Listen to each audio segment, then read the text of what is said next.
Hi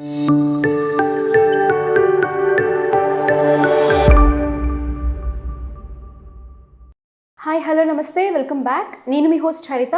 ఈరోజు మనతో పాటు స్టూడియోలో financial development advisor and mutual fund expert wealthy Chakradhar garu ఉన్నారు. ఆయనతో మాట్లాడదాం. Hello sir. నమస్తే. ఎలా ఉన్నారు? బాగున్నానండి. మీరు? బాగున్నానండి, థ్యాంక్ యూ. సార్, మ్యూచువల్ ఫండ్లో ఇన్వెస్ట్ చేయాలి అంటే ఒక అడ్వైజర్తో లాంగ్ రిలేషన్షిప్లో ఉంటాం. మరి ఇఫ్ ఇన్ కేస్ టర్మ్స్ బాగోకపోతే రేపు పొద్దున లేదా 1 or 2 years తర్వాత మనం అడ్వైజర్ని మార్చుకోవాలనుకుంటే ఆ ఛాన్స్ ఉందంటారా? యాక్చువల్గా ఏంటంటే మంచి క్వశ్చన్ అడిగారు మీరు. ఇప్పుడు చాలామంది బ్యాంక్స్ కూడా మ్యూచువల్ ఫండ్స్ని ఆఫర్ చేస్తున్నాయి. కొంతమంది ఏంటంటే వాళ్ళు నియర్ బై బ్యాంక్కి వెళ్తారు. ఆ బ్యాంక్లో వాళ్ళకి ఆల్రెడీ అకౌంట్ ఉంటుంది. సో ఆ బ్యాంక్ వాళ్ళు ఏం చెప్తారంటే వాళ్ళకున్న నాలెడ్జ్ ప్రకారం కొన్ని ఫండ్ హౌసెస్ అనేది సెలెక్ట్ చేస్తారు, ఎస్ఐపీస్ అనేది స్టార్ట్ చేస్తారు. కానీ ఒక over period of time 3 years అయిన తర్వాత రిటర్న్స్ బాగా కనిపించట్లేదు, ఆ బ్యాంక్ వాళ్ళు ఇచ్చిన మాకు ఫండ్స్లో గ్రోత్ లేదు అన్నప్పుడు ఏం చేస్తారంటే చాలామంది మార్చుకోవచ్చు. చేంజ్ ఆఫ్ అడ్వైజర్ ఫార్మాట్ ఉంటుంది. ఒక విడిగా అడ్వైజర్స్ ఉంటారు కాబట్టి మా దగ్గర అడ్వైజర్స్ సంప్రదిస్తే ఒకవేళ మా దగ్గర బ్యాంకులో ఆల్రెడీ ఉందండి, బట్ పర్ఫార్మెన్స్ ఏం బాగాలేదు, బట్ బ్యాంక్ వాళ్ళు కూడా ఎక్కువ ఆప్షన్స్ ఇవ్వట్లేదు మాకు, ఎంతసేపు అదే ఫండ్ హౌస్ ఇస్తున్నారు, ఒకటే ఫండ్ హౌస్లో ఇన్వెస్ట్మెంట్ చేయమంటున్నారు. ఇప్పుడు ఎలా అంటే ఒక ఫండ్ హౌస్లో వాళ్ళకైతే సంబంధించిన బ్యాంక్, ప్రతి బ్యాంక్కి సంబంధించి ఒక ఫండ్ హౌస్ ఉంది. అంటే ఒక మ్యూచువల్ ఫండ్ కంపెనీ, ప్రతి బ్యాంక్కి ఒక మ్యూచువల్ ఫండ్ కంపెనీ ఉంది. ఎంతసేపు వాళ్ళు ఆ మ్యూచువల్ ఫండ్ కంపెనీలోనే లార్జ్ క్యాప్ వేయండి, ఆ మ్యూచువల్ ఫండ్ కంపెనీలోనే స్మాల్ క్యాప్ వేయండి, ఆ మ్యూచువల్ ఫండ్ కంపెనీలోనే మిడ్ క్యాప్ వేయండి అని చెప్తున్నారు. సో అలా కాకుండా అప్పుడు ఏమవుతుందంటే ఇన్వెస్టర్కి ఎందుకు మొత్తం తీసుకెళ్ళి ఒక చోట పెట్టాలి అన్న భావన వస్తుంది. సో అట్లాంటప్పుడు మనకి ఏంటంటే మార్చుకోవచ్చు. బ్యాంక్ నుంచి వాటి అడ్వైజర్కి మీరు ఒక ఫామ్ ఉంటుందండి, ఫామ్ ఇచ్చి మనం ఆ ఇన్వెస్ట్మెంట్ని మార్చుకోవచ్చు. అదొక కండిషన్ వస్తుంది.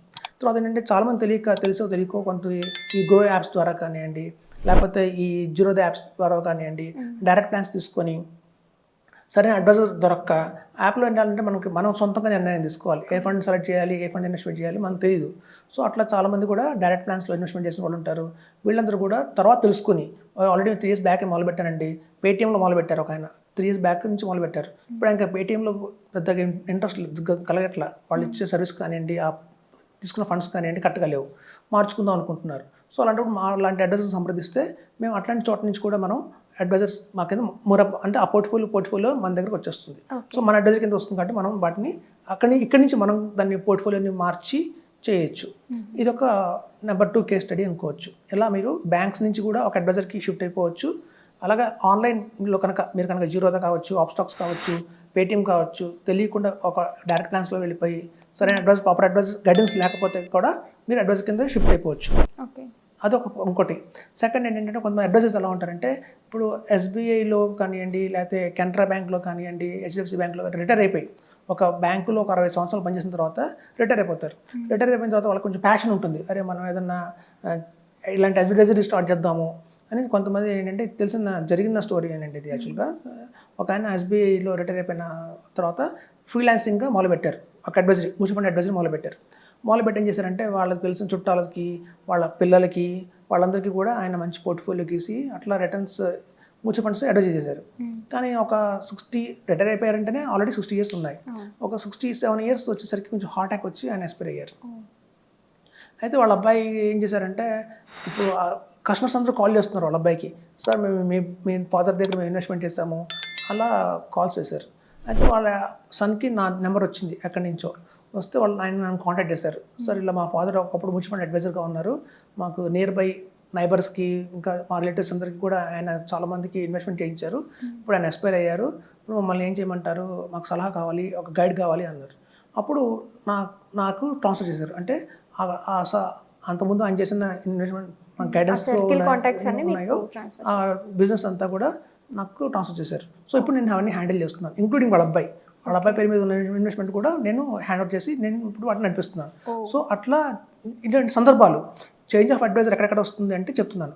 ఇట్లాంటి సందర్భాల్లో కూడా మనం అడ్వైజర్ నుంచి ఇంకో అడ్వైజర్కి మన ఇన్వెస్ట్మెంట్ని మార్చుకొని అక్కడి నుంచి మనం రైట్ గైడెన్స్లోకి మనం ముందుగా వెళ్ళచ్చు. సో ఇలాంటి సందర్భాలు వచ్చినప్పుడు, లేదంటే మనకి ఏదన్నా ఒక అడ్వైజర్ ద్వారా మనకి ఇన్వెస్ట్మెంట్ చేసుకుంటూ వస్తున్నాము కానీ రిటర్న్స్ పెద్దగా బాగాలేదు అనుకున్నప్పుడు కూడా చేంజ్ ఆఫ్ అడ్వైజర్ ఫామ్ ఒకటి ఉంటుందండి. ఆ ఫామ్ ద్వారా కనుక మీరు బ్యాంకులో నుంచి లేదా డైరెక్ట్గా ఉన్న ఇన్వెస్ట్మెంట్స్, ఆన్లైన్లో ఉన్న ఇన్వెస్ట్మెంట్స్, లేదా ఏదైనా బై ఛాన్స్ ఏదైనా అడ్వైజర్ కనుక మరణిస్తే దానికి సంబంధించిన ఆ ఇన్వెస్ట్మెంట్ కూడా ఇంకో అడ్వైజర్కి షిఫ్ట్ చేసి అక్కడి నుంచి కూడా మనం కొనసాగించవచ్చు.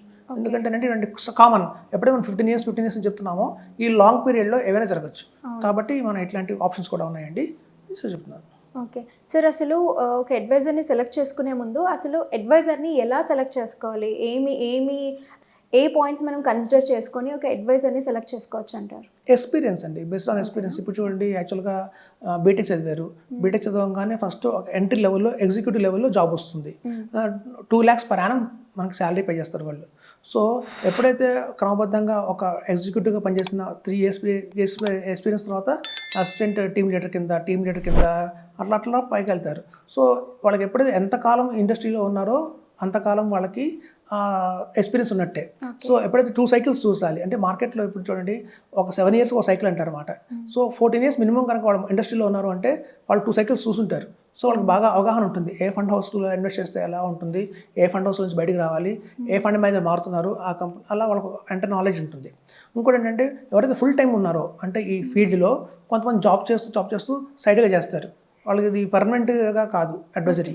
ఒకళ్ళు ఒక టైం పాస్‌గా చేస్తారు కొంతమంది. అట్లాంటి కాకుండా ఎవరైతే ఫుల్ ఫ్లెడ్జ్‌గా ఇదే ఇండస్ట్రీలో ఉన్నారో వాళ్ళని చూస్ చేసుకోవచ్చు. అదొక పాయింట్. ఎక్స్పీరియన్స్ ఉండాలి. ఫుల్ టైమ్‌గా ఈ ఇండస్ట్రీలో ఉండాలి.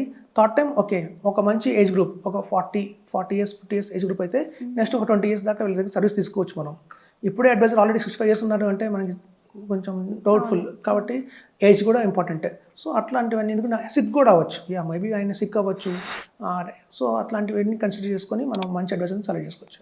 Okay sir. అసలు అడ్వైజర్‌ని ఎందుకు సెలెక్ట్ చేసుకోవాలి? అండ్ ఎట్లాంటి అడ్వైజర్‌ని సెలెక్ట్ చేసుకోవాలి? అలాగే అడ్వైజర్‌ని మార్చుకోవచ్చో లేదో ఇట్లాంటి అన్ని టాపిక్స్ మీద కూడా చాలా బాగా ఎక్స్‌ప్లెయిన్ చేశారు. చాలా థాంక్స్. థాంక్స్.